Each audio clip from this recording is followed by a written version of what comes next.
How about Shemel Shah? Barakatah Yahweh Shah. Barakatah Yahweh Shah. I have said, ye are gods, and all of you are children of the Most High.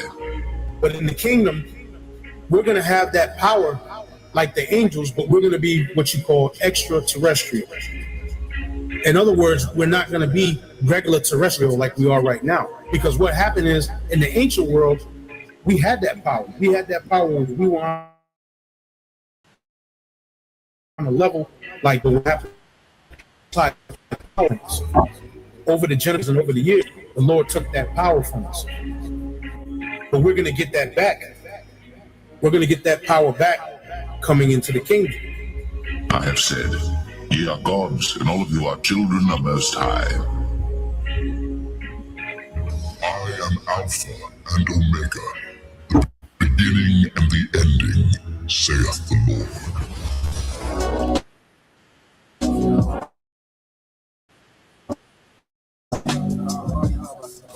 How about Barakatah Yahweh Shah? Okay.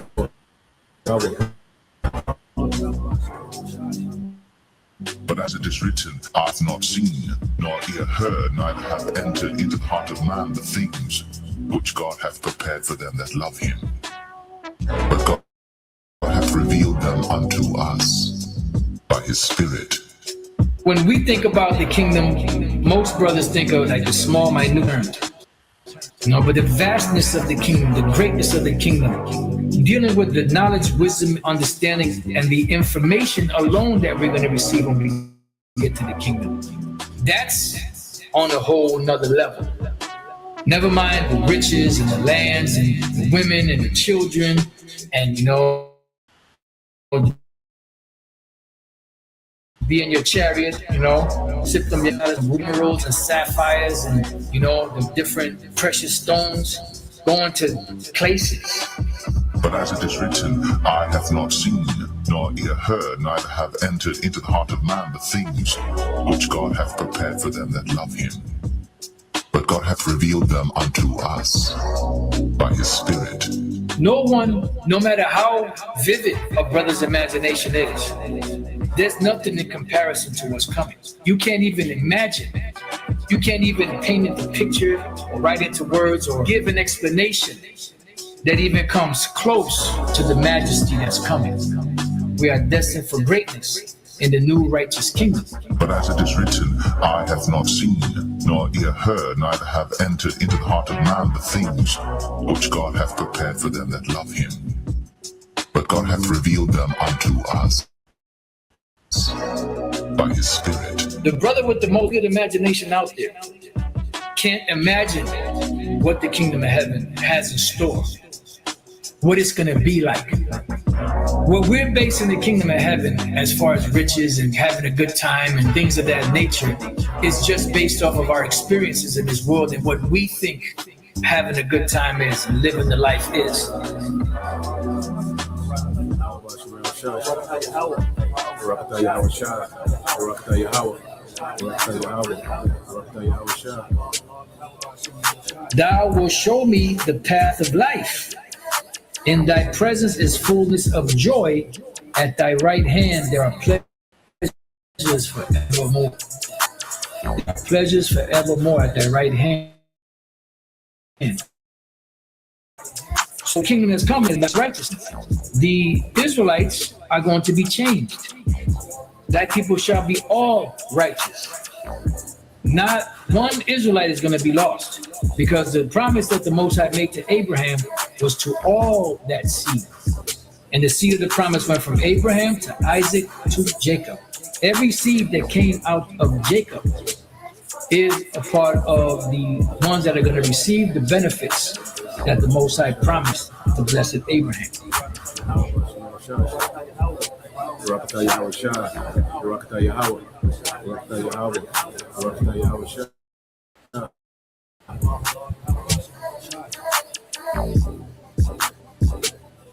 The transfer of rulership is coming, and the kingdom of heaven will be on earth.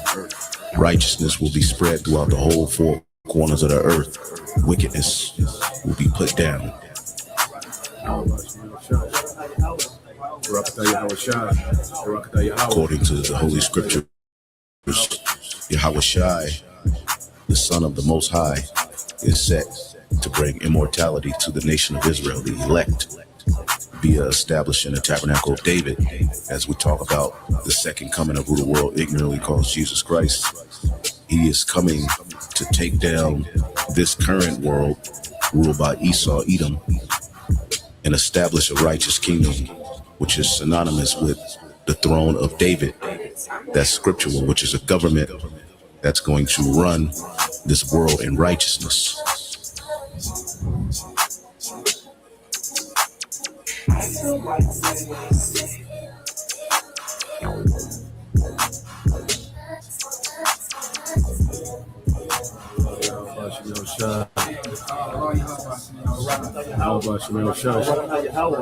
Barakatah Yahweh Shai. Barakatah Yahweh. Barakatah Yahweh. Barakatah Yahweh Shai.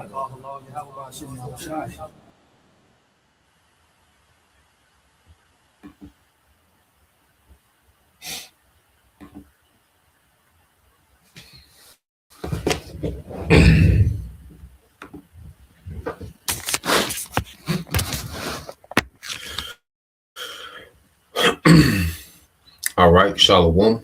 First and foremost, I would like to give all praise and glory unto Yahweh Bahashem, Yahweh Shai, Bahashem, Rakakwadash, and double honors unto the apostles and the elders of GMS who rule well, teach well, being great examples to us younger brothers, and peace and blessing, salutation to the hopeful that got pushing his word and truth and in sincerity across the four winds in the name of Yahweh Bahashem, Yahweh Shai, pushing to get up out of there. Shalom to the hopeful elect, the believers and listeners whom have came back to the obedience of the scriptures through faith in Yahweh Bahashem Yahweh Shai. All right. And what I want to get into this morning, morning news and prophecy, is dealing with my determination is to gather the nations. All right. Which there's a precept in the book of Zephaniah chapter 3 and verse 8. And what we're seeing is the Lord gathering the nations. The nations are being summoned, all right, to this particular region of the earth, in which the Lord is finna execute judgment upon all the militaries of the heathen. Okay, so we're watching the Lord do his will in the earth. Right now what we're seeing, dealing with, this tension between the small hats, okay, America and Iran, is a lot of military hardware is being moved in their region of the earth, okay, from all the superpowers.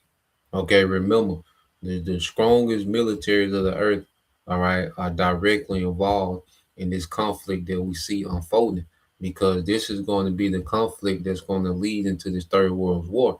All right. Now, we don't know, when exactly America is going to make its move in these small hats.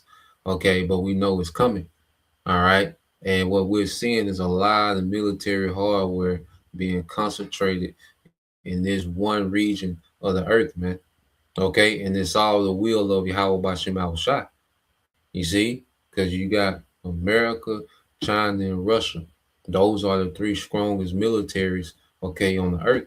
And when you throw Iran's, all right, missile capability, they're the top. They're one of the top nations in the earth as far as their ballistic missile capability. Okay, which we know the Lord is setting this war to be set with what? Fuel of fire. Okay, this is going to be a different war. Okay, this is going to be a lot of missiles going back and forth, from these different nations in this Third World War. Okay, so the Lord has raised up these nations to fulfill his will in the earth, man. So we're going to go into, what the happiness, dealing with, okay, what we're seeing as far as military movements that's leading up, okay, to this Third World War, which is going to be the war to end all wars, man.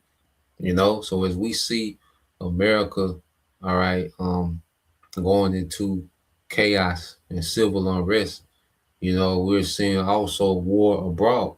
Okay, as we see this devil push for his agenda for the MOTB, we see war getting closer, showing you that the Most High finna wrap all this up, man.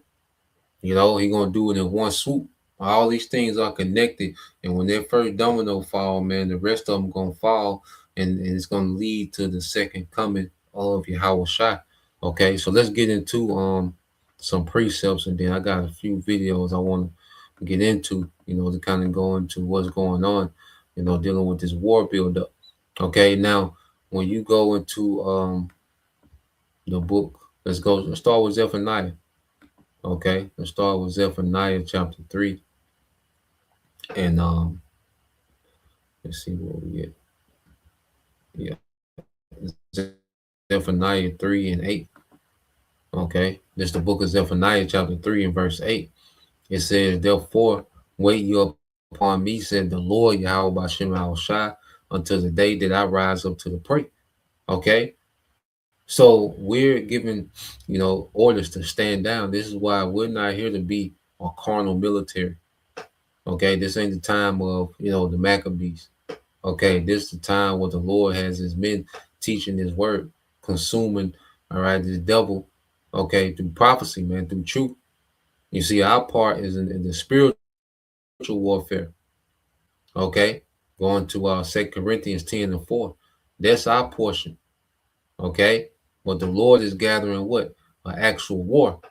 You see, he's making a move because he's in the wage war in righteousness, man. Because see, it ain't about what Iran doing, what China doing, what Russia doing, what America doing, what these, this nation doing. Okay, it's about the Lord setting the stage for his son Yahweh Shai to wage war. Okay, so we're seeing all the pieces being put in place for the Lord to make these nations the footstool of Yahweh Shai. Okay, Psalms 110, okay, and 1, because even Yahweh Shai, he has the weight on the order from the Heavenly Father, okay, to go and conquer the earth in righteousness, man. You see? So everyone's waiting on the command of the Heavenly Father, okay?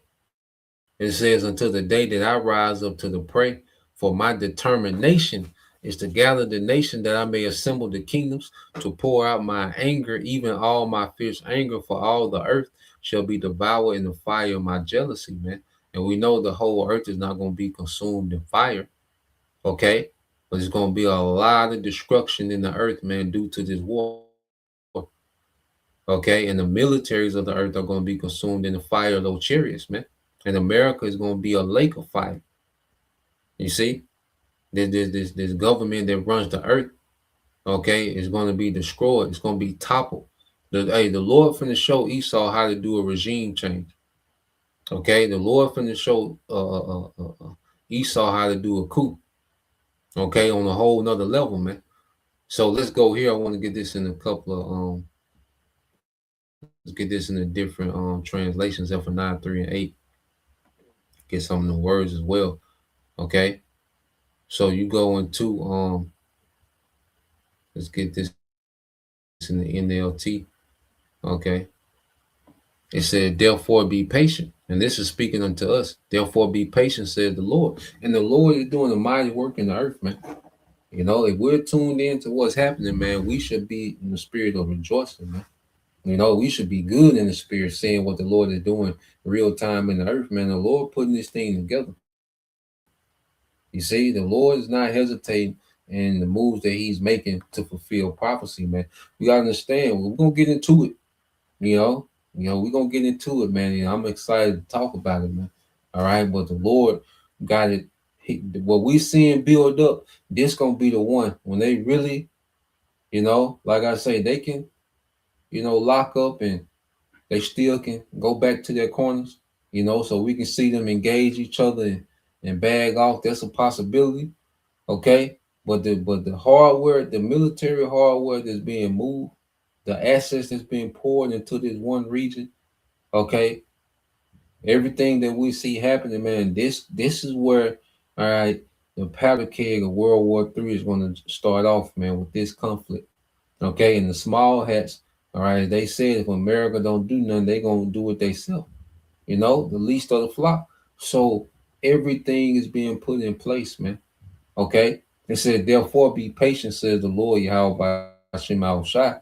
"Soon I will stand and accuse these evil nations," man, because the Lord, all right, has, all right, a case, okay, against all these nations. That's why he's gathering all these nations, man. Okay? None of these nations are innocent. All of them are guilty of, all right, dealing with the whore. Okay? Because Russia, all right, even though it's being used to come against America, well, Russia is down for the New World Order and all its allies, man. Okay? They just want to have a new, what they call a multipolar, all right, where there's multiple powers instead of just America being the one superpower. That's the conflict that we'll see. Okay, they're getting ready to fight about, man. One of the many, okay, conflicts that they're going to fight about. Okay, but all these nations are evil in the sight of the Lord. All these heathens, man. Okay, so a nigga telling you that the heathens can make it, they don't understand the judgment of the Lord. Okay, all these nations, okay, are considered evil in the eyes of the Lord because they're following, all right, the man of sin, Esau, man. So whether you're following America or you're following Russia, you're still following, okay, the same agenda. America is just the worst. You see, America is just the most wicked. Okay, but Russia has the same ambitions of New World Order. Okay, they just take a softer approach than America, man. You see, but it's the same wicked agenda. And the Lord's finna judge all of it, man. Okay, for I have decided to gather the nations of the earth and to pour out my fiercest anger and fury on them. All the earth will be devoured by the fire of my jealousy, man. Okay, and that's ultimately Yahweh, because that's the peak of the Lord's anger is the return of Yahweh, man. Okay, that's the peak of the anger of the Heavenly Father is Him sending Yahweh, man. Those nukes and Yahweh. Okay, that's the peak of the Lord's anger. Okay, let's read this in the AMP. It said, therefore, you of the godly remnant of Judah, and we know Judah is the head tribe, all right, which there's the remnant out of all the tribes, man. You know, the 1/3, you know, consists of 12,000 men, okay, of each tribe, and also the men, women, and children that was predestined, all right, from salvation from the beginning. Okay, so this is speaking to the remnant to be patient. You see, and we'll let the Lord work. And see, the Lord God to where we just teach this word, and He doing the heavy lifting. You see, He putting the strategy together that's going to put us back on top. That's going to put the rightful rulers back in rulership, man. You see, the Lord is making real moves to make that happen, man. That's why we got to take this truth serious, man. It's not just something to be a part of. Okay, that's why, you know, this truth ain't about, you know, cookouts and gimmicks and fashion shows and mixtape. Nah, man, this what this truth is about, man. The Lord making real moves in the planet Earth to change rulerships, man. Okay, this is how we should be thinking, man. Okay, this is real what's happening, man. This is real what we're a part of, man. We got a real rulership coming. What the hell do we got to be sad or depressed about, man? Okay, what the hell could we be sad or pouting about, and we see the Lord doing this? Okay, it says, therefore, you of the godly remnant of Judah patiently wait for me, declares the Lord. Wait for the day when I rise up as a witness against the nations, for it is my decision and my right to gather the nation, to assemble kingdoms, to pour out on them my indignation, all the heat of my burning anger. For in that day all the earth shall be consumed by the fire of my zeal, man. Okay, so the Lord is finna bring judgment upon all these heathen nations, man, and that's why He has all these heathen nations gathering, okay, in this region of the earth, in which He's going to judge. He's going to send Yahweh to judge all of them. You know, He's going to let them go at each other, okay, begin to destroy each other, and in the midst of them destroying each other, He's going to send Yahweh. Okay, let's get this word determination. Okay, let's get this word determination, and then we'll segue to Joel.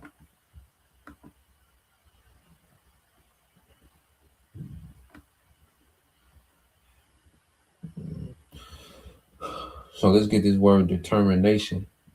All right, which is what? Mashapat, okay, in the Hebrew, which goes into what?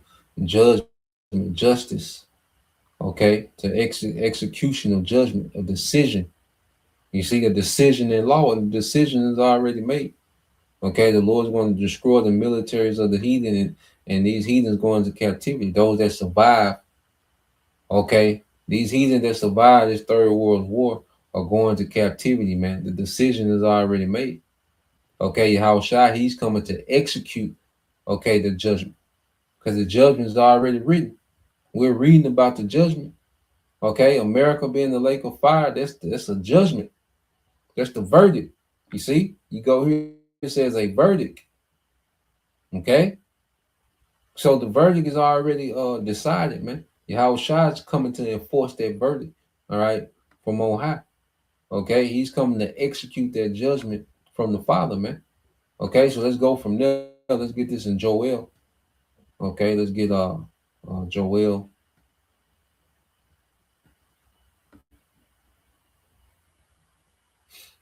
Let's get Joel 3, because it's the same word. All right, Yahweh Shaphat, the same Shaphat, which is to judge, to plead. Okay, now you go here, Joel 3 and 9. It says, proclaim ye this among the Gentiles, prepare war, wake up the mighty man, let the men of war draw near, let them come up. And this is what we're seeing. Okay, the mighty men are drawing near. Okay, and when you go into it, it says, let's get this word draw. Okay, so the heathens are being awakened for war. You see, and it's the Lord that's rousing up, all right, these nations for war. Okay, you go into this word draw, which is nagash, okay, in the Hebrew, which goes into what? Now, it says to draw near, to approach. And we're going to get in these videos because it says to approach one another, to approach one another.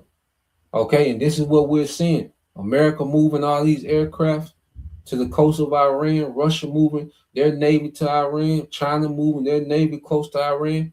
Okay, so the Lord is causing these nations to approach one another, man, to draw near. All these heathens are beginning to approach one another, man. Everybody is drawing near according to the will of Yahweh Bashim Al-Shah. This is what we're seeing. Okay, the Lord is moving all these chess pieces, man. All right, he's going to send Yahweh Shah back for the ultimate checkmate. Okay, so that word draw in the Hebrew is nagash. Okay, and the main definition is the cause to come near one another, man, to approach one another. Okay, and this is what we're seeing. It said, beat your plowshares into swords and your pruning hooks into spears, let the weak sound strong.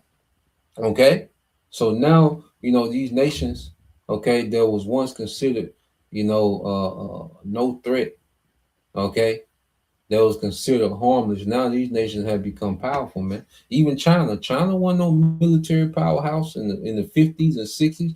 China was nothing. Okay, China was you know, you see, China was stir-fried rice, you know. You see, and sugar canes, man. China wasn't on nothing in the 50s and 60s, man. China couldn't do nothing. Okay, now it's one of the most powerful militaries in the world. Okay, so the Lord is, you know, even Iran in the ages, man. Iran wasn't no formidable military, man. Iran didn't have this capability to strike every U.S. military asset, okay, within their region. They didn't have that capability in the 80s, man. See, these are new capabilities that these nations have just gotten recently, man, in the last few decades, man, because of prophecy, because they have a role to play in prophecy, man. Okay? It says, assemble yourselves and come, all ye heathen, and gather yourselves together round about till it calls the mighty ones to come down, O Lord, man, which are the chariots, man. Hey, because the angels are manipulating the minds of these leaders, man, to fulfill the will of the Lord. Okay, he said, let the heathen be wakened and come up to the valley of Jehoshaphat, Yahweh Shaphat. All right, for there will I sit to judge all the heathen round about, man. And how is you going to judge Yahweh Shai? Okay, because that throne of judgment is that chariot, that father chariot that Yahweh Shai is going to be on. That's going to be the chariot of judgment, man. It's going to be that throne, which he's going to judge all these heathen militaries, man. Okay, and you go into uh, uh, Joel, the third chapter, not Joel, second Ezra 13, so I'll pull it up. I got it pulled up in the GNT. It goes into the details of this judgment, man. You know, and this is why we tap into what's happening with this war, because it's leading to this, man. You see, this is our interest. All right, the coming of the second coming of Yahweh Shai, the destruction of all these militaries, man. Okay, it's just going to start off with America. They finna get their ass embarrassed over them, man. Okay, America's gonna get their ass embarrassed over them, man. You know, of course, America got some power, so they gonna get off. Okay, but they ain't gonna go nowhere near like majority of the people, especially in the West, think it's gonna go, man. Okay, verse 13 said, Put ye in the sickle, for the harvest is ripe. Come get you down, for the press is full, the fast overflow, for their wickedness is great, man. You know, and the Lord is just showing that this is nothing but, the Canaanites, man. Esau in that spirit of the wicked Canaanites that the Lord hated, man. You know, and that's why the Lord is showing, like, this whole Epstein thing, things have shifted gears because the Lord is showing why he's so angry at these people, man. These people are completely wicked that run the earth, man. Okay? And people think, oh, y'all just mad because of slavery, man. It goes way deeper than slavery. Okay? And if we are mad at slavery, shouldn't we be? Look what them niggas did in slavery, man. They was on that vile Canaanite shit then during slavery, man. Okay? They took that too far. So wickedness is getting too out of pocket, man. And the more wicked society gets, the more exposure of wickedness that the Lord puts out there, the closer he's bringing these nations to war. It's the Lord moving all this military hardware for his purpose, man. Okay, it said multitudes in the valley of decision, for the day of the Lord is near in the valley of decision, man, and the decision is made, man. Okay, to put down all the militaries of the earth, man. All right, to throw down all the governments of the earth, man. Okay, and the survivors of the war are going into captivity, man. Okay, that's the decision. That's going to be the outcome, okay, of this third world war. Okay, so let's go here, just to go into the details of it. All right, let's go here.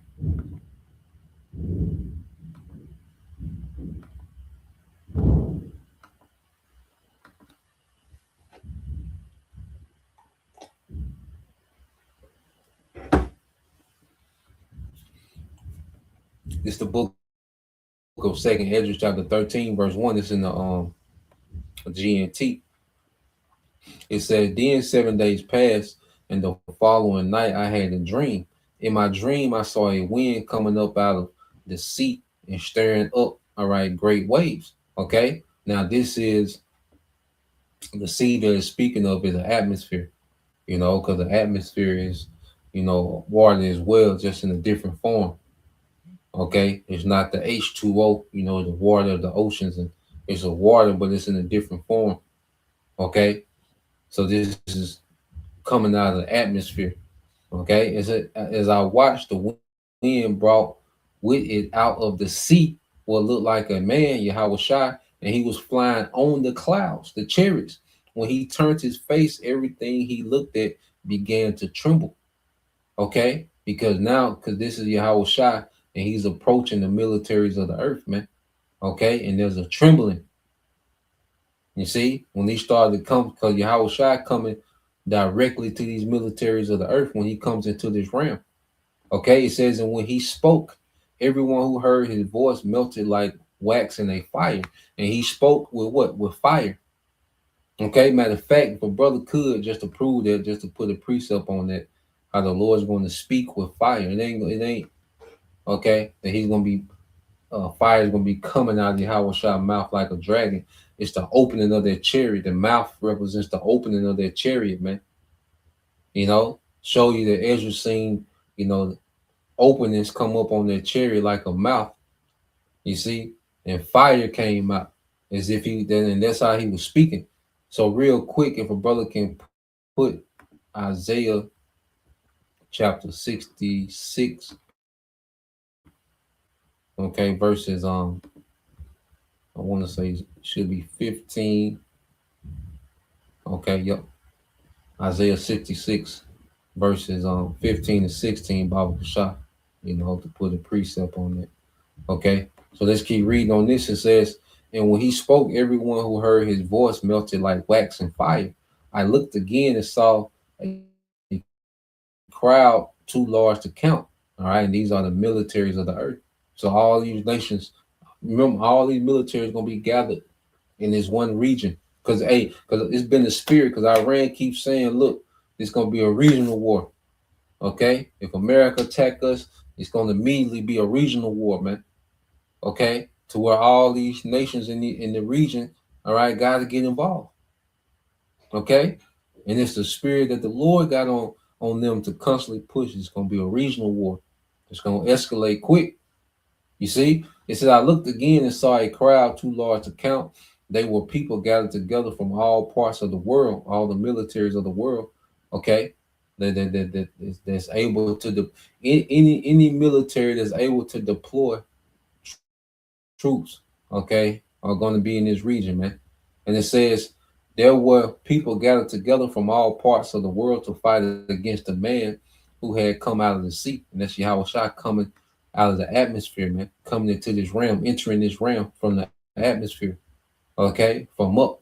It said, then I watched the man carve out a mountain and fly upon it. I tried to see the place of the region from which the mountain was carved, but I couldn't. You know, this is how it was shot on that chariot. And this just shows you how massive the chariot was. Okay, Ezra described it to, you know, the size of a mountain, you know, and he couldn't even see, you know, the region. It was the chariot so big, man, he couldn't even see, you know, he couldn't see from end to end. You see, that's how massive the chariot was, man. Okay, it says, then I saw that all the people who had come together to make war against him were terrified, but they still prepared to fight him, man. The Lord is going to put the spirit on these devils to fight, on these heathens to fight, man. Okay, so he can show their power.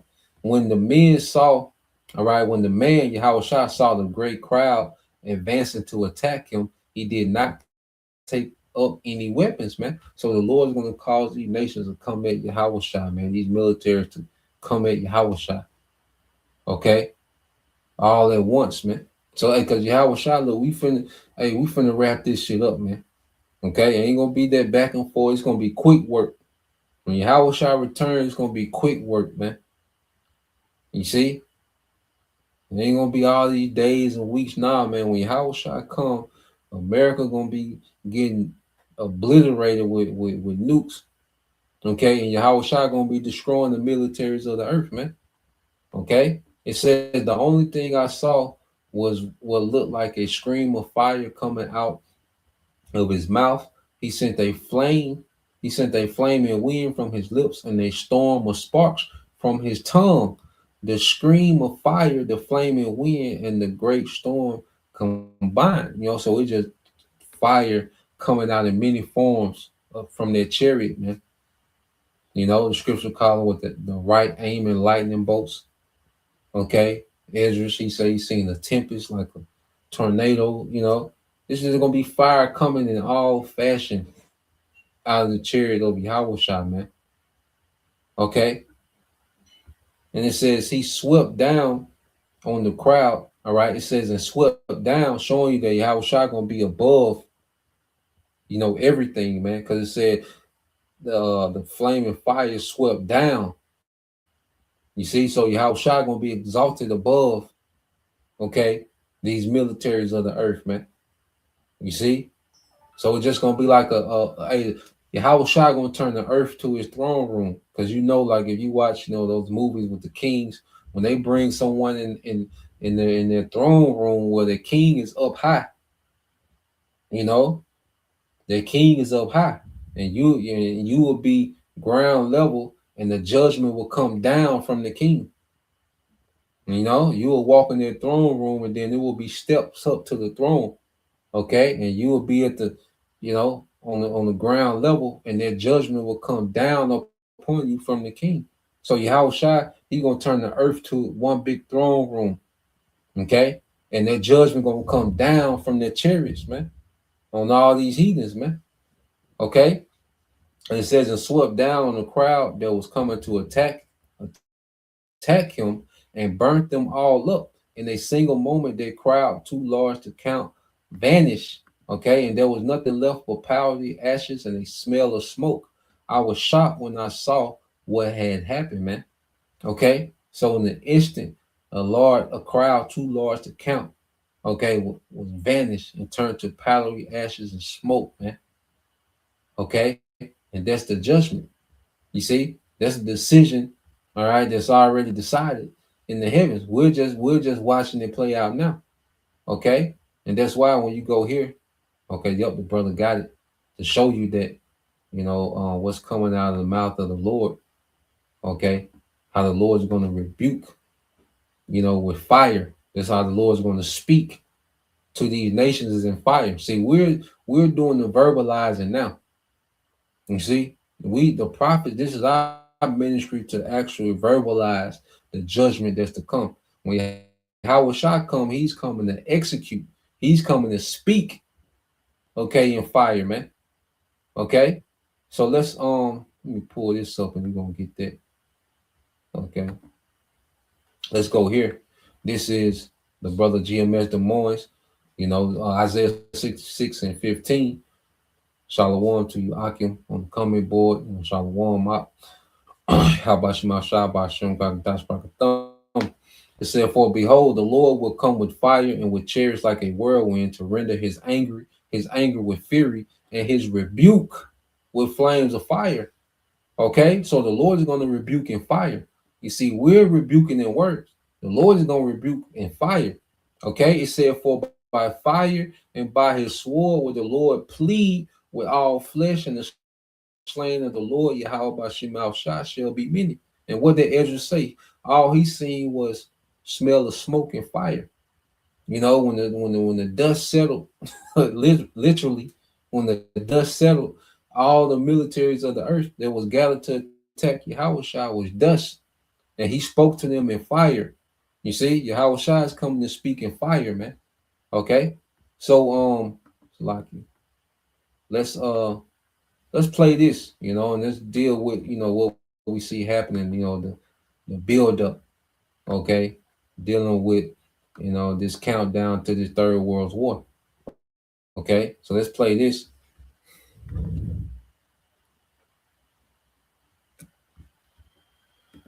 To the show, everyone. It's Dina Kalmety here. And for today's news, we have a lot to unravel from the last few days. From the Middle East to Europe to Asia, the headlines are on fire.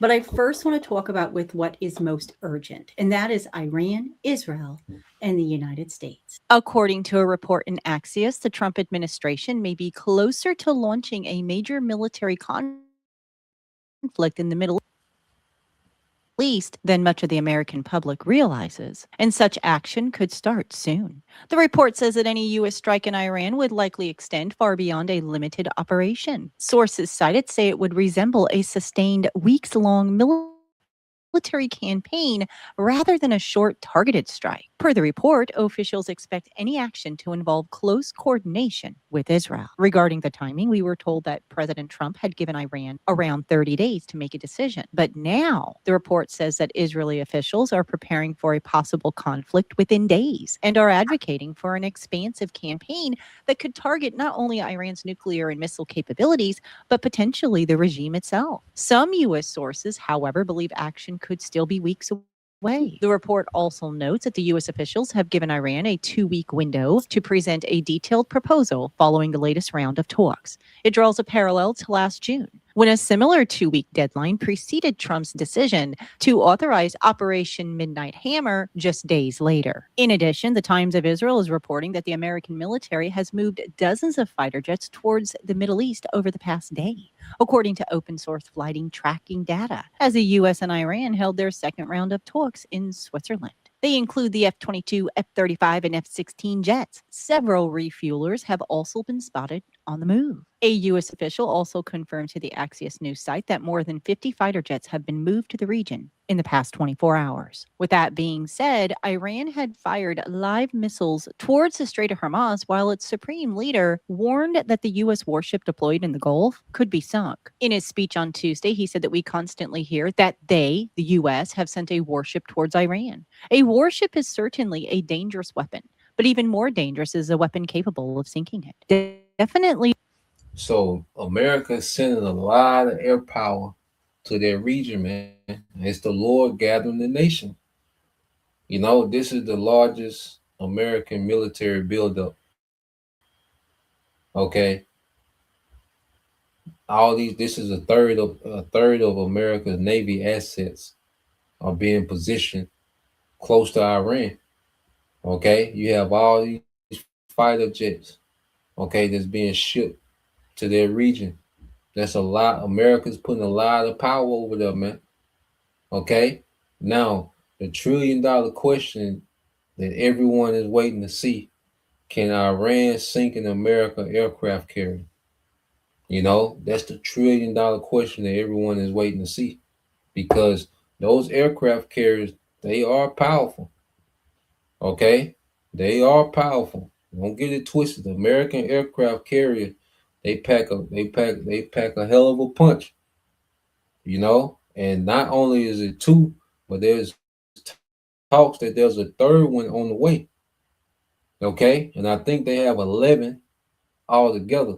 So they're sending a third of their naval assets to one region, and they've never had to do that before.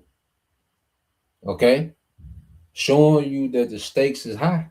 Every day that go by, the stakes are getting higher. Now with these talks, me personally, I believe both sides are just stalling as they build up military assets. Okay, because Iran not going to agree to 98% of what America talking about. Okay, and the small hats is saying ain't no deal unless you talk about this and that, which are things Iran say they're not even going to talk about, let alone make a deal on. So they're light years apart when it comes to negotiation, but both sides are telling you that talks are going good, but both sides are steady building up military assets, man. You know, Iran is steady getting shipments from Russia and China, and America is steady moving aircraft carriers and aircrafts in their region. Okay, and a $1 trillion question, because those aircrafts are powerful. Okay, but they become pointless if they underwater. You see, so these multi-billion-dollar aircrafts, if they can get sunk by a few $100,000 rockets, then shit, that's gonna be a game changer. Okay, and if an American aircraft carrier gets sunk, that American invincibility that they've been able to ride on for all these years, it's gone. You know, the whole earth is going to look at America completely different. Okay, and these other nations are already starting to side with, you know, the Russia, Iran, and China alliance. Okay, even these Gulf states, which that's all in prophecy, we went over that. Okay, but if America aircraft, if they sink one, okay, the ripple effect that's going to have with these nations gathering against America, they're gonna pile on top of America, man. Okay, when they see Goliath, okay, got a weakness. They see Goliath can be penetrated. When they see Goliath can bleed, okay, it's gonna change everything, man. So let's play a little more. Some fighting words coming from Iran. Now, in addition to that, Just yesterday, Iran announced a temporary and partial closure of the Strait of Hormuz, citing security precautions for live fire military drills conducted by the Revolutionary Guard. This move, described as a rare show of force, occurred as Iranian and U.S. negotiators held their indirect nuclear talks in Geneva. Now, of course, the U.S. considers freedom of navigation through the strait a red line. But here's a piece from Michael Schneider of the Most Important News that I'd also like to talk about. Anyone that thinks that a final showdown with Iran would be a nice, neat campaign that would be over in just a few weeks is not being realistic. It certainly didn't work out that way in Afghanistan or Iraq, did it? The Iranians have spent the last 6 months feverishly preparing for the next war with the United States and Israel. Weapons from Russia and China have also been pouring in. The Iranians are now in a far better position militarily than they were during the 12-day war last year. Of course, U.S. preparations for the upcoming war also continue to ramp up. Chinese commercial satellite imagery has confirmed a surge in U.S. Air Force deployments of the KC-135 aerial refueling tankers to the airbase in Qatar, with at least 16 of the aircraft seen at runways at the facility. The release of the images closely coincides with the exposure of the exact positions of U.S. Army MIM-104 Patriot air defense missile systems at the airbase and follows the publication of Chinese commercial satellite imagery from the Chinese satellite company Mazar Vision, confirming the deployment of the U.S. Army THAAD anti-missile system at the. So now what we're seeing is China begin to cooperate with Iran on another level, to where China is allowing Iran, all right, to utilize Chinese satellites, which now they can see more of American assets in the region. Okay, so now Iran has a new set of eyes. Okay, which is those Chinese and Russian satellites that they have access to now, to where they can see American assets all throughout the region. Okay, they see exactly where everything is. You know, so this going, hey, it's going when they lock up. Okay, hey, they gonna shake some things this time, man. You know, and it's gonna be some and see what America's not used to is casualties, man. Okay, America's used to waging these campaigns and going unscathed. Okay, they used to being able to lead those flight decks from those aircraft carriers. Okay, bomb people to hell. Okay, and come back and land peacefully on them flight decks, man. But this one gonna be different. This gonna be different, man.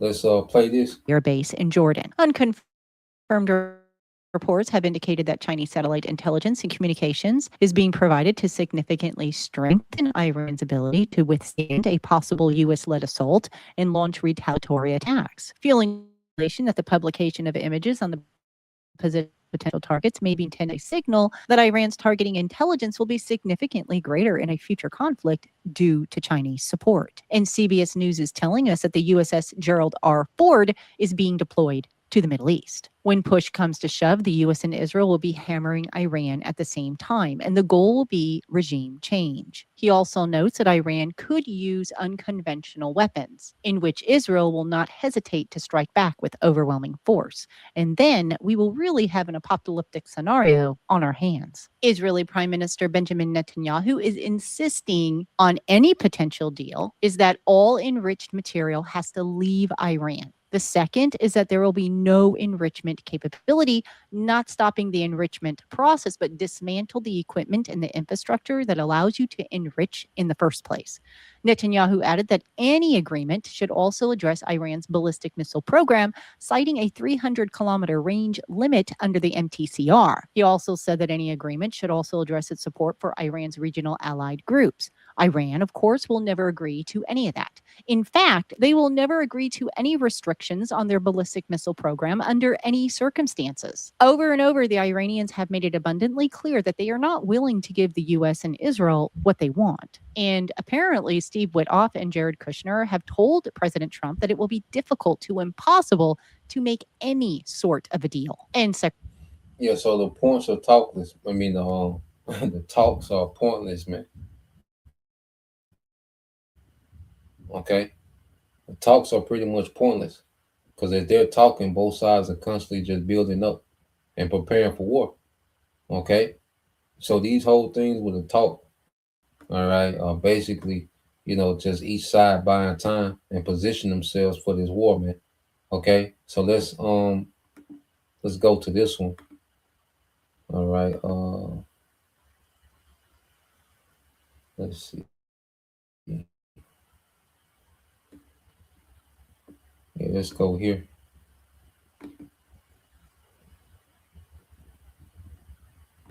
Because eventually they just gonna because they have another scheduled talk. I want to say it's next week. Okay, they supposed to have another scheduled talk. You see, and they probably gonna both sides gonna drag these talks along. With claiming that they're making progress with each talk. So we can see both sides drag these so-called talks along, but then eventually they just gonna have to hit because it's the will of the Lord. Okay, and the Lord got it set up to where it's like He said, it's impossible, all right, for them to reach a deal because no side is willing to give the other side anything, okay, based on what the other side want. Okay, so those talks are just pointless talks, and they're going through the motion. But while they're going through the motion, they're building up a war, man. Okay. It seems Donald Trump is unable to decide on his future course of action vis-a-vis Iran. So is indulging in the mix of negotiations with Iran, urging that the US could launch military strikes on the Islamic Republic anytime soon. The statement made by Trump's deputy, J.D. Vance, is indicative of the fact that the US is not happy with the concessions made by Iran in the second round of talks. In tonight's video, I shall explore this major twist in the ongoing US-Iran tension and also the bold stand taken by the Voice of Hind Rajah film director at the Berlin Film Festival and what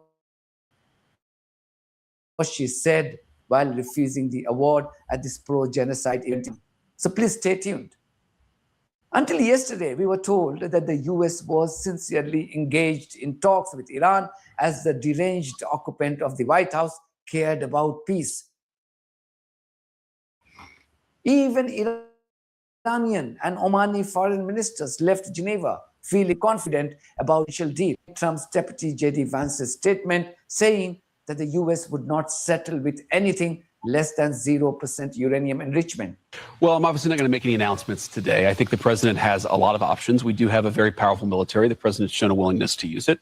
He also has a remarkable diplomatic team. He's shown a willingness to use that too. And so what the president has been very clear with the Iranians, and actually I just talked to Steve Witkoff and Jared Kushner this morning about some of their negotiations, is the United States has certain red lines. Our primary interest here is we don't want Iran to get a nuclear weapon. We don't want nuclear proliferation. If Iran gets a nuclear weapon, there are a lot of other regimes, some friendly, some not so friendly, who would get nuclear weapons after them.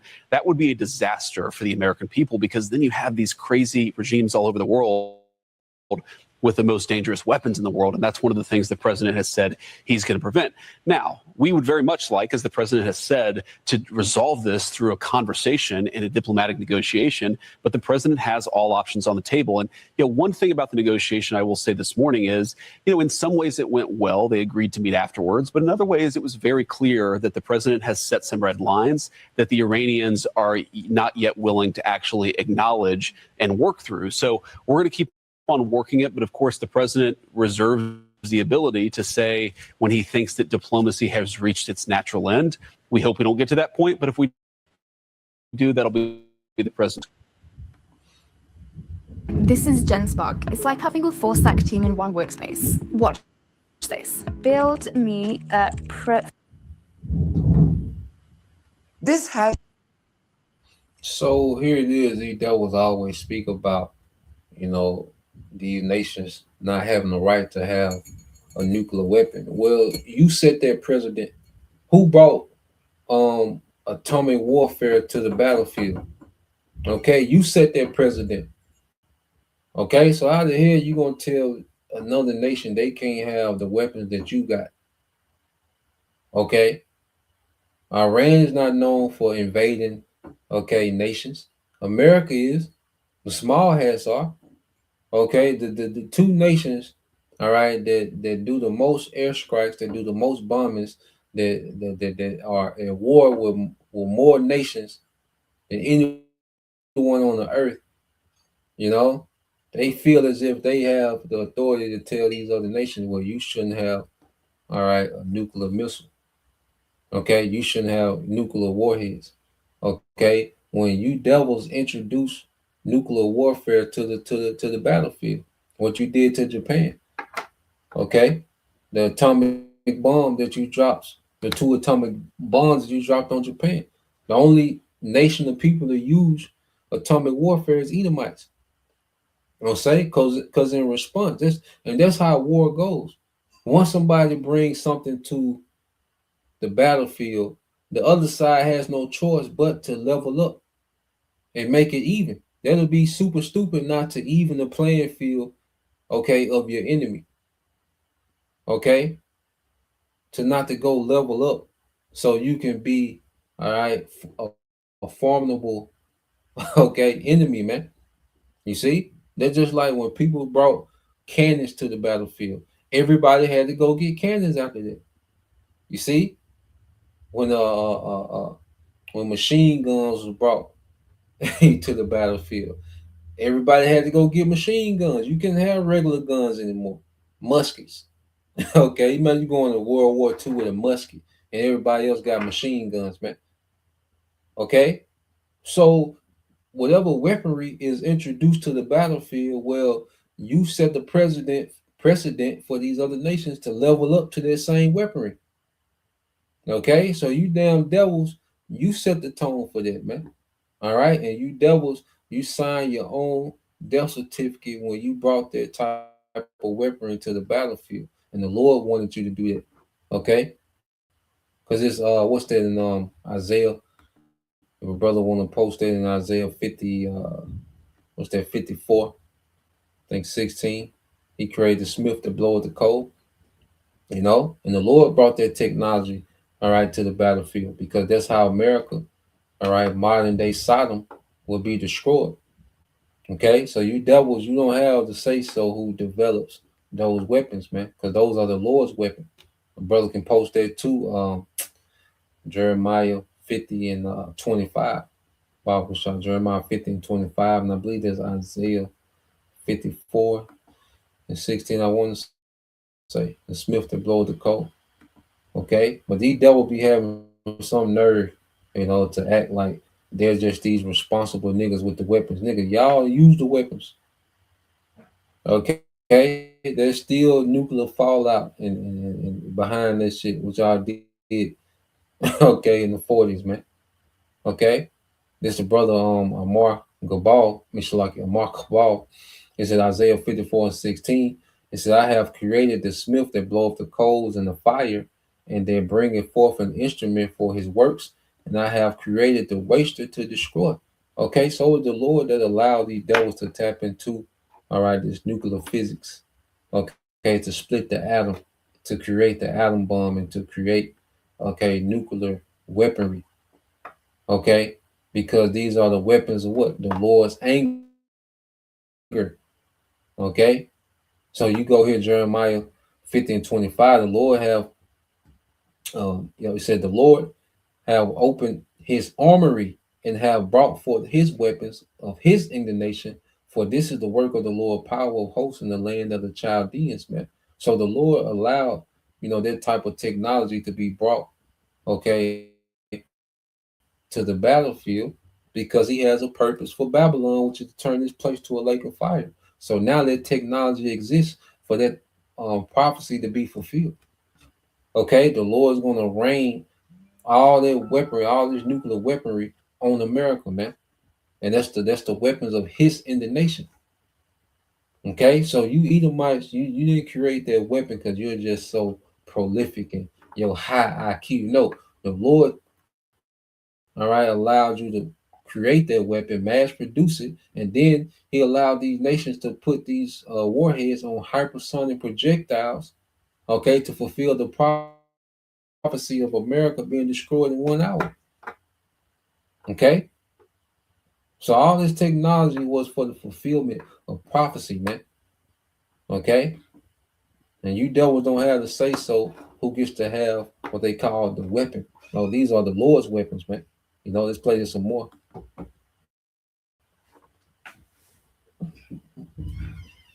Experts to conclude that the US strikes on Iran were imminent. Iran has always maintained that whilst it was ready to make considerable concessions on its nuclear ambition, it was not prepared to forego its right to pursue a peaceful nuclear program, i.e., it will not accept the US demand to cease its uranium enrichment altogether. This clown Vance says that the US doesn't want nuclear proliferation in the region. But he would not tell you that his Israeli masters have already amassed close to 100 nuclear bombs. And the settler colony, illegal settler colony, is not even a signatory to the Nuclear Non-Proliferation Treaty, NPT. Why doesn't this Vance chap tell his Israeli masters to give up their nuclear arsenal? Whilst Iran has no history of military aggression against a sovereign country in the region or anywhere in the world, Israeli terrorists have attacked 7 countries in the last 2 years alone. Likewise, the US is notorious for illegally attacking and occupying foreign countries. Why must these two genocidal entities be entrusted with nuclear weapons? Listen to US political scientist John Mearsheimer, who demolishes the Western propaganda on Iran being a threat to the US. But the idea that a country like Iran, which is no threat to the United States, or a country like Venezuela, which is no Iran threat is to the no United threat to the United States. No, it's not. Why is it a threat to the United States? Well, maybe because the Ayatollah has repeatedly threatened the United States publicly. He can repeatedly threaten the United States till he's blue in the face.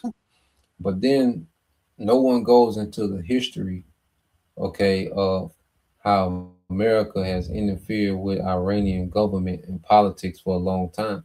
See, there was a time when America, all right, when they was benefiting off of Iranian oil, because our America has had a puppet government in Iran before.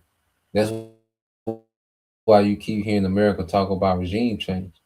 Okay, so just like America does all these other nations, you see, at one time they had a pro-American puppet leader, what they call the Shah. Okay, they had a puppet leader in Iran, and Iran got that nigga out of there, man. Okay, and they nationalized their oil so the people of Iran could benefit from the oil profits, man. Okay, and this was a major part of these devils having this ongoing feud with Iran. You see, the Iran regime, okay, it prevents America and these small hats from having their way, all right, in their region. Okay, so they act like because Iran is prepared to defend itself that it's a threat to America. No, everybody that's hostile towards America is a reaction to the wickedness of America, man. Okay, American sanctions have killed hundreds of thousands of Iranians, man, because those sanctions affect the common people more than anything. Okay, America propped up Iran to wage war. I mean, they propped up Iraq to wage war on Iran for close to 8 years, close to 10 years, man, in the 80s. Okay, a lot of Iranians died due to American weaponry supplied to Iraq. They used Iraq as a proxy to attack Iran because Iran, okay, didn't want to give their oil to Elamite corporations. Okay, hello, nigga, why would you do that? Okay, why would you not, okay, keep the money from your resources, okay, and reinvest it into your country instead of reinvesting it instead of all the profits going to a few Edomite corporations, man. Okay, so they push this narrative like Iran just has the, and Esau does that. Like anybody that has a problem with Esau, like he just can't fathom what's the problem. Okay, he can't fathom that somebody don't like this nigga. Like no one has no reason not to like the Edomite male. Okay, when they're the source of problem on the earth, man. Okay, let's play this some more. Who cares? The question is, does he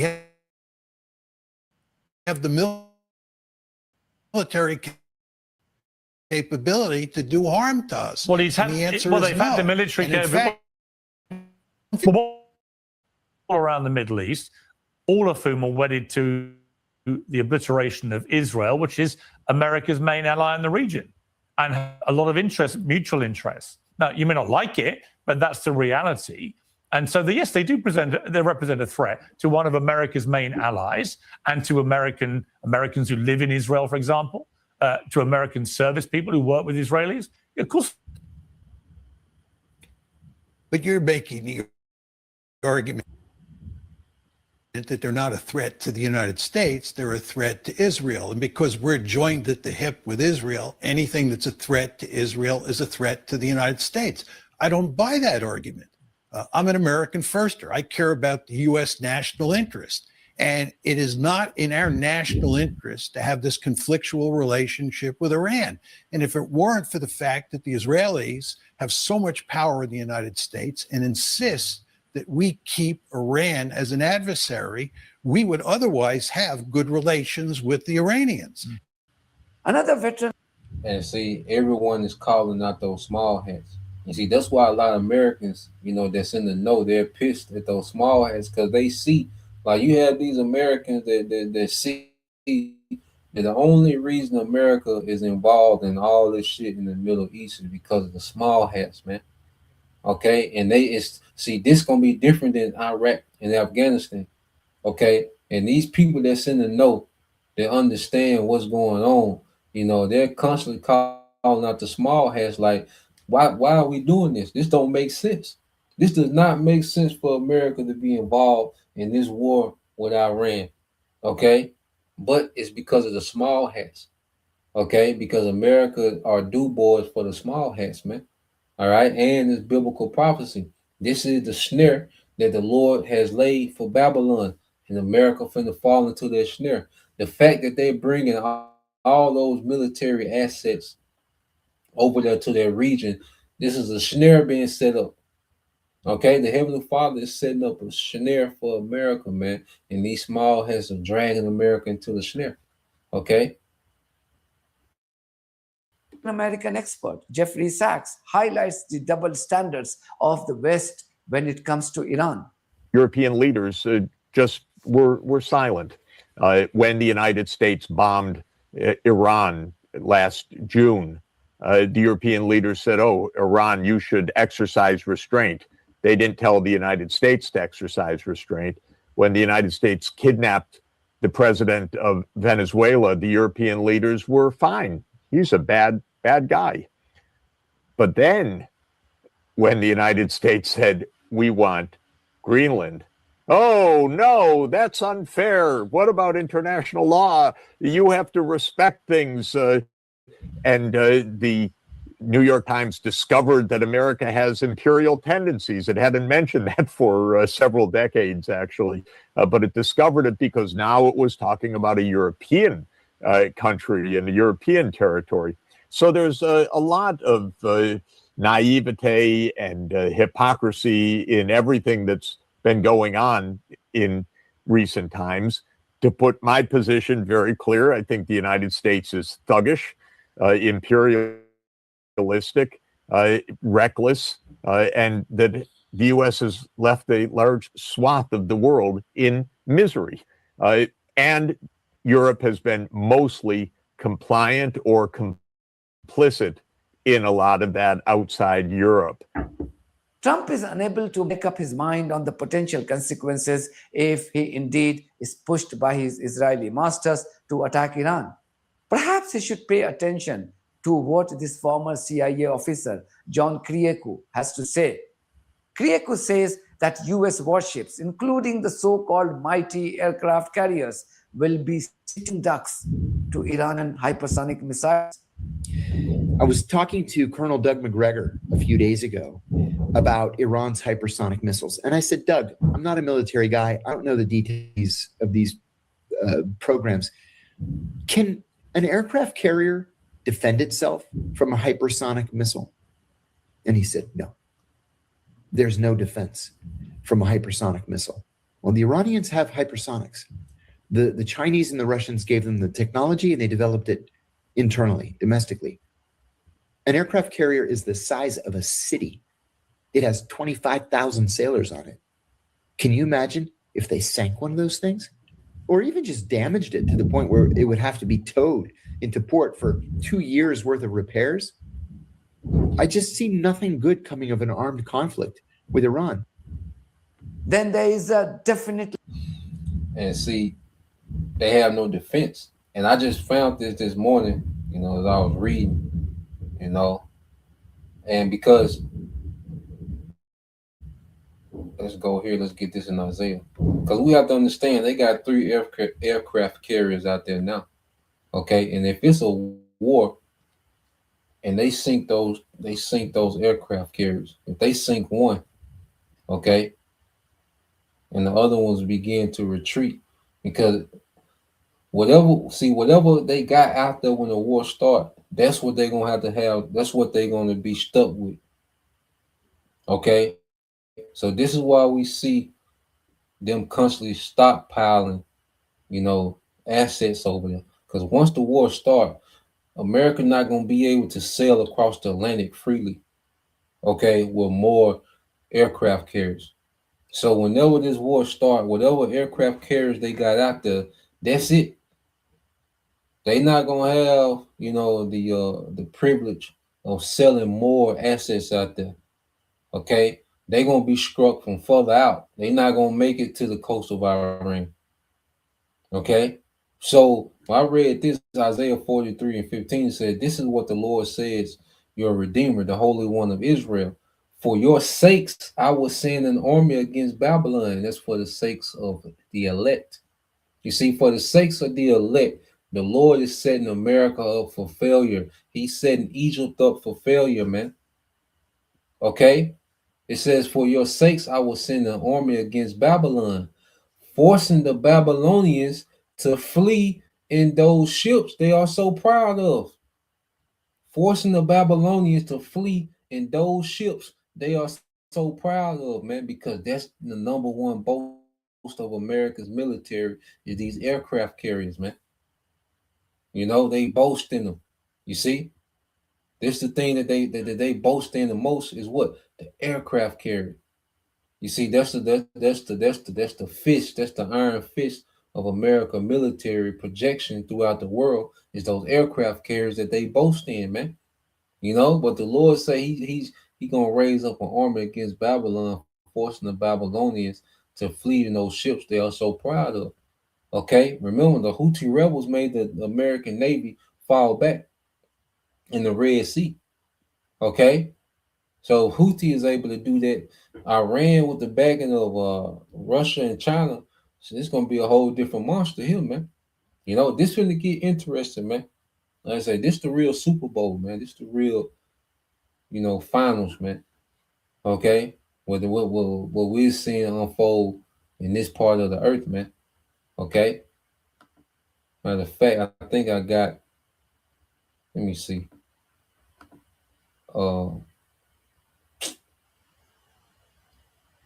With the devil boasting in those. Let me see. Let me find it. I should.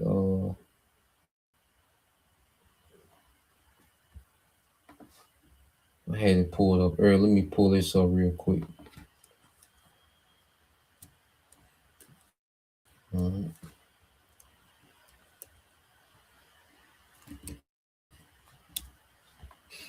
if a brother could, let's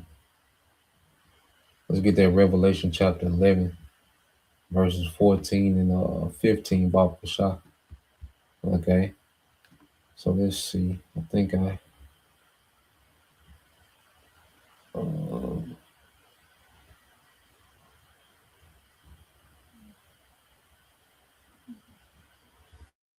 See if I can find it. Yeah, I'm gonna fast forward to. So you got American, and not America, but you got China and Russia moving their navy out there. Okay, matter of fact, I'll play it because it's going to. I'll play into this devil that we just read that in Isaiah 43 and 14. These devils boasting, in these ships. Okay, so let's let me see where we at. Let's play this real quick.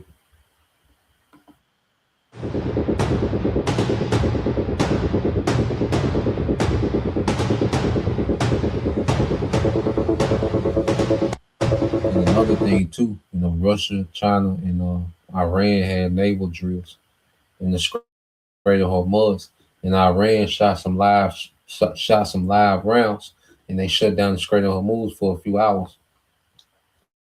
Okay, and they did that right. They was right there by American Navy, by the American aircraft carriers, man.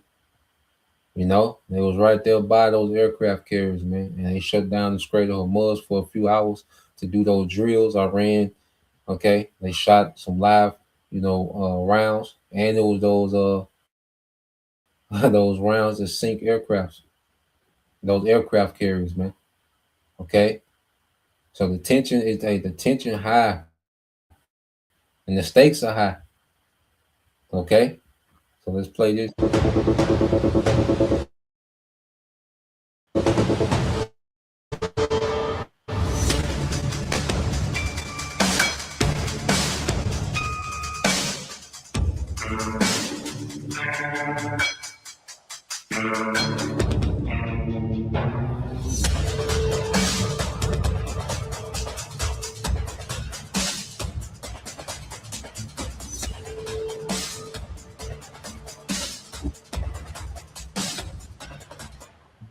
After Russia, China has reportedly deployed naval vessels in the Strait of Hormuz amid Iran's tensions with the United States.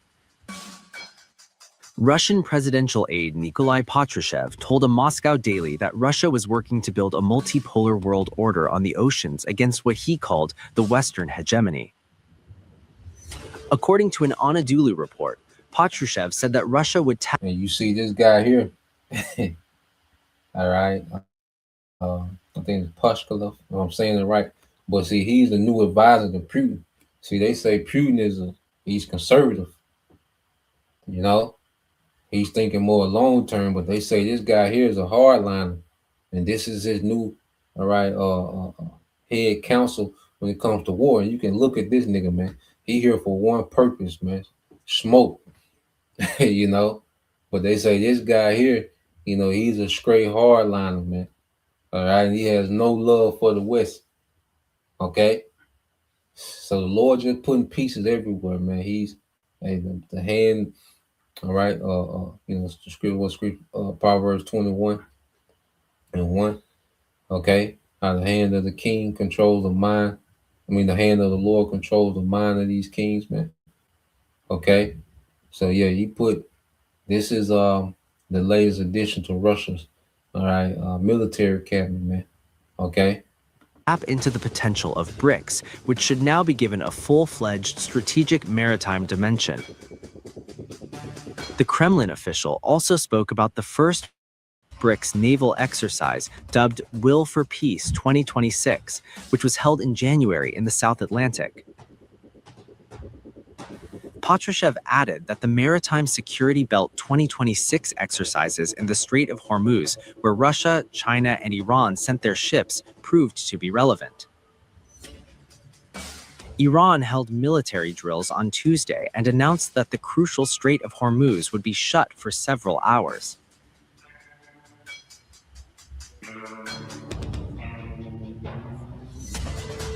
The development comes as the United States has deployed warships close to Iran, sparking fears of an all-out war. Donald Trump has even threatened a regime change in Iran. Give us the deal that they should have given us the first time. If they give us the right deal, we won't do that. But, historically, they haven't done that. I will say they want to talk, but so far they do a lot of talking and no action. When are those talks, Mr. President? They've already started. Do you want regime change in Iran? Well, it seems like that would be the best thing that could happen. For 47 years, they've been talking and talking and talking. In the meantime, we've lost a lot of lives while they talk, and legs blown off, arms blown off, faces blown off. has been going on for a long time. So let's see what happens. In the meantime, we have tremendous power has arrived, and additional power, as you know, another carrier is going out shortly. So we'll see it out. If we could get it settled for once and for all, that'd be good. Yeah, so you see they boasting about those ships. Real quick, Isaiah 43 and 14. This is what the Lord says, your Redeemer, the Holy One of Israel. For your sakes, I will send an army against Babylon, forcing the Babylonians to flee in those ships they are so proud of, man. You know, hey, America finna get embarrassed, man. Okay, America is set to get embarrassed in this third world war, man. Okay, now I got one more video I want to go into to show you. All right, he talking this shit, you know, Trump, you know, America be talking that shit, but this is what's going on in the background. All right, because let's go here, because what's happening now is they starting to leave. All right, those military bases in their region, you know, so those American troops, all right, are on retreat, you know, and they're trying to make it, they're trying to say that it's because of this and because of that. Now they getting out of there because they know when this go down, all right, them bases are just sitting ducks. Them bases can't stop Iranian ballistic missiles. Those aircraft carriers can't stop Iranian ballistic missiles. And plus, you know, if a part of what they're saying is true about, you know, the Russian missiles, all right, hypersonic missiles that have been, you know, delivered to Iran, okay, it's gonna be a major problem in their region, okay, for Babylon, man. So let's play this.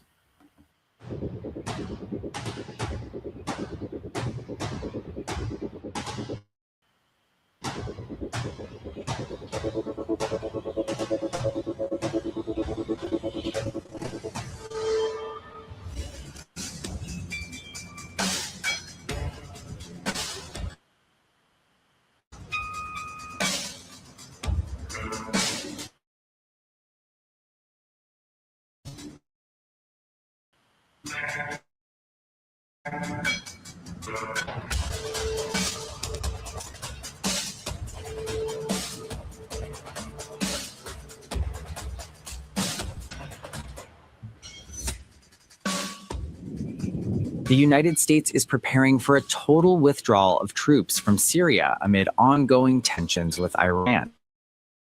The Al Jazeera Wall Street Journal's report, quoting 3 U.S. officials, the U.S. military will pull out nearly 1,000 soldiers. The WSJ report indicated that the broader withdrawal of U.S. troops in Syria would unfold over the next 2 months. Remember, the Trump administration has been weighing a full withdrawal since at least January. The fresh move comes as the U.S. military last week withdrew service members from the al-Shaddadi base in northeast Syria and from the Al-Tanf base. Al-Tanf base is a key hub for operations for the global coalition led by the U.S. against the Islamic State, which had controlled large areas of Syria and Iraq until 2017. U.S. Central Command said last week's orderly departure was part of a deliberate and conditions-based transition. U.S. officials said withdrawal follows an agreement aimed at reshaping Syria's security structure and consolidating state authority after years of divided control.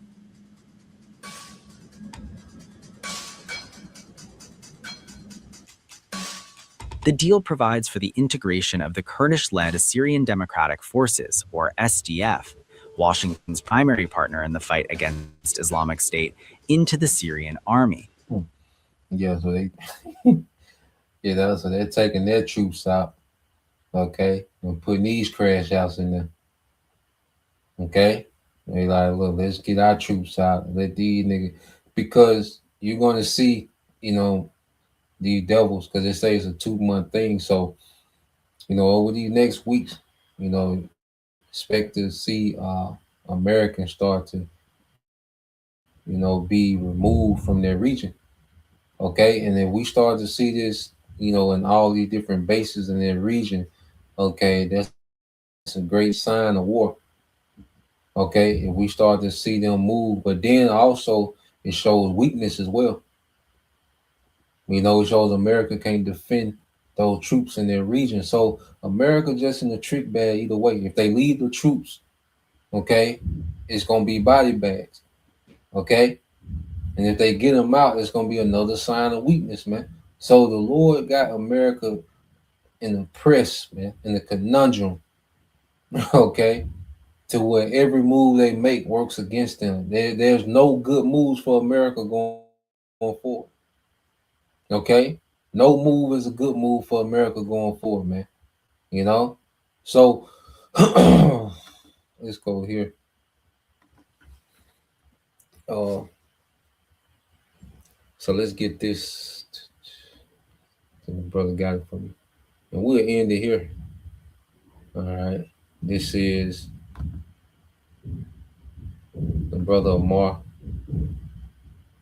All right, this is the brother of Mark Abal, and it says the second woe is past, the second world war, and behold, the third woe coming quickly.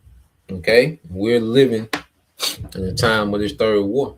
Okay, it says, and the seven angels sounded, and it says, and there were great voices in heaven saying, the kingdoms. Okay, so like the kingdoms of this world or this age are become the kingdom of our Lord and his anointed. He shall reign forever and ever, man. So we're seeing the build up. This is the starting point for this third world war. Well, all the moves we'll make that we're seeing being made, this is that third world war. Okay, that's brewing up. This is where it's going to start. And then it's going to go regional, and then it's going to go global. Okay, so when the Lord's going to fully turn them loose, you know, like I say, they can engage, and you know, you can see some exchanges, and then both sides fall back again. They can go to an off ramp. Okay, but this is going to be, all right, the beginning, okay, of this third world war. Is this conflict that we're seeing, all right, you know, that we're seeing. This is going to be the beginning of the third world war, with the conflict that we're watching build up. Okay, with the moves that we're seeing and everything that's happening surrounding this conflict is going to go into this third world war, which is going to be the return of Yahushua, man. You know, so the scriptures say we're nearer than we believe, man. You know, and it'd be hard pressed for them not to do nothing this year. You know, there's no way that they moved all this hardware and nothing happens this year. You know, just me speaking as a man. Okay, so they're going to continue to. You're going to see talks, and they're probably going to. Both sides are going to play like talks are going good as they build up, you know, military assets in their region, and then eventually, man, hey, the Most High, all right, and he gonna have these nations fight, man. Okay, so as we see the sea hip, you know, we see the like we went into yesterday, the infrastructure, okay, for the sea hip, you know, is being put in place. Okay, we see civil unrest brewing. All these things are happening. It's all tied together for the Lord's will, which is for Yahushua to conquer the earth in righteousness, man. You know, so Lord will, you brothers, all right, and you sisters edified once again. I want to give all praise and glory unto Yahweh, Bahashem, Yahushua, Bahashem, Rakakwadash, and double honors unto the apostles and the elders of GMS who rule well, teach well, being great examples towards younger brothers. And peace and blessings, salutations to the hopeful Shalom.